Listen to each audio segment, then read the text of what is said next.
Hi everyone. This week we've got Heather on the show from Street Group. We have some show and tell time in store. Heather has some really interesting numbers we're going to go through, so you're going to want to tune in. Heather, before we start, can you please explain some of the numbers, how you got them, and your background, please? Yeah, of course. So, hi everyone. I'm Heather. I'm one of the co-founders of Street Group. And for those that don't know us, we basically have a couple of products. We have Street, which is our CRM, and we also have Spectre, which is the prospecting tool. So the numbers that I've got today are all from our lovely data team feeding into Spectre. So they track everything that's going on in the market and surface some insights for us. So yeah, I've got a few slides to show. Awesome. Heather, it's time to share the screen. Oh, right. Okay, let's go. Okay, so the first three slides, this is basically breaking down the length of time that properties are currently on the market. So starting in June, I'm going to walk you through what's happening up to now. And it tells a little bit of a story. So you can see here, for example, that if we go back to the 1st of June, 40% of properties on the market were between 0 and 3 weeks. But if I flick through, you can see by 1st of July, that dropped down to 37%. And by 18th of July, that's dropped down to 34%. So I think that tells a little bit of a story about what's happening on the market at the moment, which I think we all know. We were in a super hot market if I go back to 1st of June. And therefore, obviously, such a huge chunk we're in that 0 to 3 week bracket. But we are starting to see some signs that the market is cooling down. Properties are taking a little bit longer to sell.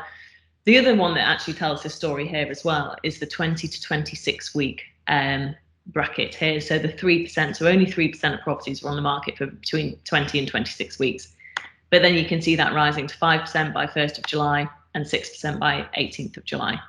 So definitely a little bit of a story going on there. And yeah, I think we all know, and obviously we're hearing it from our agents that we work with across the country, that we are starting to see a little bit of a slowdown. Definitely. I think there's some really interesting numbers in there, Heather, and I think the kind of showing that slightly growing, that is an indication. I can see that. Yeah. So this one's quite interesting. So this is percentage of listings that are reducing, as in having a price reduction each month. And you can see that, if we go back to January, it was 13%, but that has risen steadily up to 18% in June. So we're definitely seeing properties on the market, more of them having a price reduction, which again is indicative of what's happening on the market at the moment. Bit of a slowdown, people aren't achieving the prices that they originally wanted, and therefore these price reductions coming through. Okay, it's not too obviously I can see the price reduction, but it's not too bad from the April to the June. Obviously you can see it's higher, but it's not a massive difference, if that makes sense. We're talking, what is that, 2%? Yeah, no, definitely. It's gone from 13% in January up to 18% in June. But you're right, it's stayed relatively stable from March to June, really. It's fluctuated between 16 and 18%. And this is the kind of thing that I wanted you to bring, Heather, was that these numbers, everybody wants to know these numbers, but it's very hard to get these numbers. Whereas with your background and what you do, obviously we can pull these off, which is huge for people being able to see it. So I'm really, really pleased that you could obviously bring this. Yeah, and I think it's an interesting story for agents as well, because let's not forget the vendors who are on the receiving end of these price reductions. It's a frustrating point for them.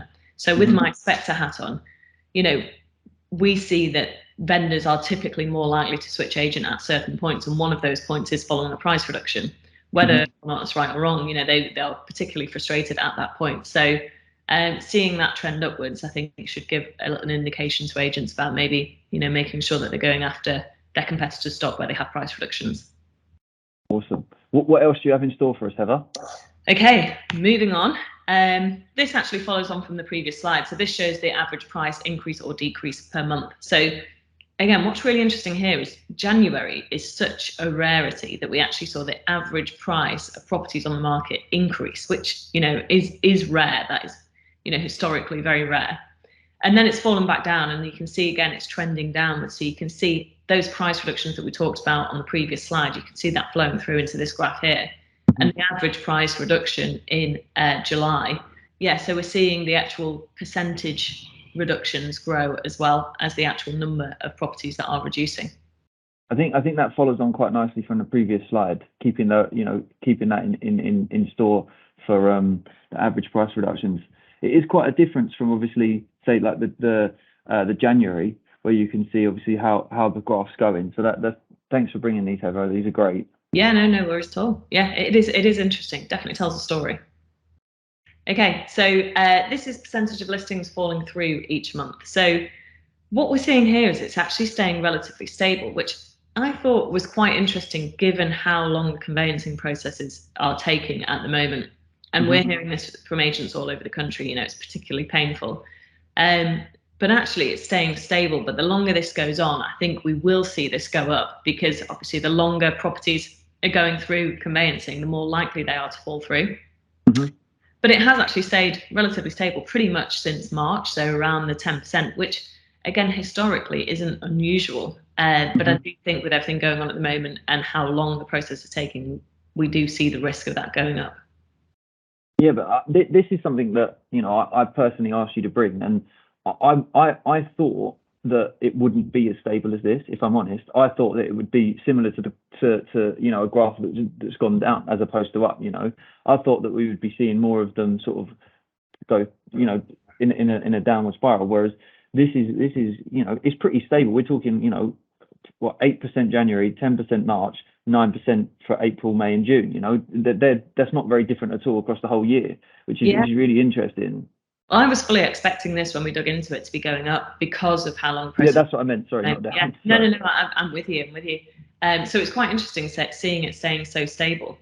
But yeah, I mean, from people on the ground, we're hearing that it is starting to go up, just because simply at the moment, I was talking to one of my neighbours actually the other day, and he's been going through sales progression for so long that his mortgage rate has now increased. And I think things like that are going to happen. And then he's decided to pull out of it. So I think with the general economic factors going on at the moment, how long things are taking, this will go up. But it is interesting to see it's stayed flat up until June.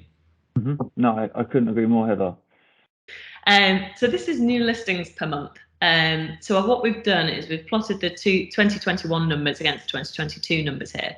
And in general, we can see that we had more properties coming to the market in 2021, albeit we had a couple of months where that wasn't the case, so February. And then in June, it's actually flipped over again. So 2022, we had more listings in June than we did in June 2021.